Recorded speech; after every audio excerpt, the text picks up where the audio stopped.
Shyama recording studio संत कबीर चौक 70।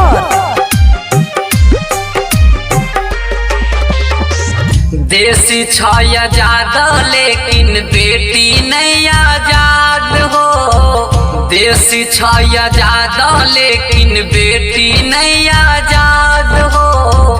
करके रे फमारल जाय छैया वही बड़ी याद हो। करके रे फमारल जाइया वही बड़ी याद हो। बहिन ममता के लिए बनल सब जलाद हो। बहिन ममता के लिए बहिना गेल जलाद हो। करके रे फमारल जाइया आबई बड़ी याद हो। करके रे फमारल जाय छैया आबई बड़ी याद हो।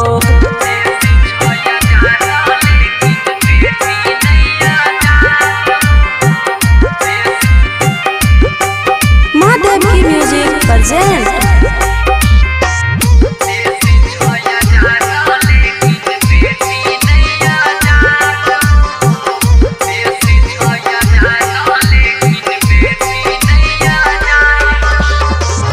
कते दिन होते बेटी पर अत्याचार हो।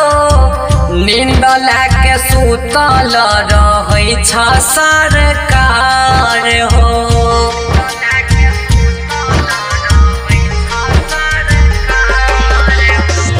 कते दिन होते बेटी पर अत्याचार हो। नींद लाके सुतल रहे छ सरकार हो। देसी छाया ज्यादा लेकिन बेटी नहीं आजाद हो। देसी छाया ज्यादा लेकिन बेटी नहीं आजाद हो। रेफू करके मारल जाय छैया वही बड़ी याद हो। रेफू करके मारल जाइया आबई बड़ी याद हो।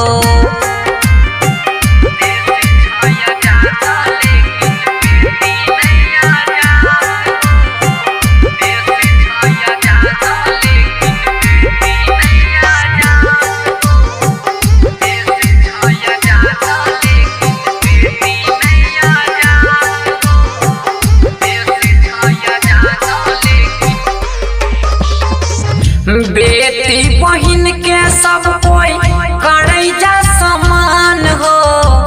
तोरो घर में लेने होई तो बेटी कोई जन्म हो।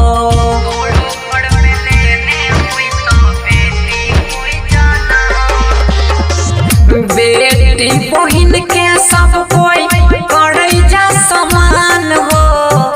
तोरो घर में लेने होई तो बेटी कोई जन्म हो। बहिन ममता के लिए बहिन गेल जलाद हो। देसी छाया ज्यादा लेकिन बेटी नहीं आजाद हो। करके रे फमारल जाइयो आबई बड़ी याद हो। करके रे फमारल जाय छैया आबई बड़ी याद। मां श्यामा रिकॉर्डिंग स्टूडियो संत कबीर चौक 70।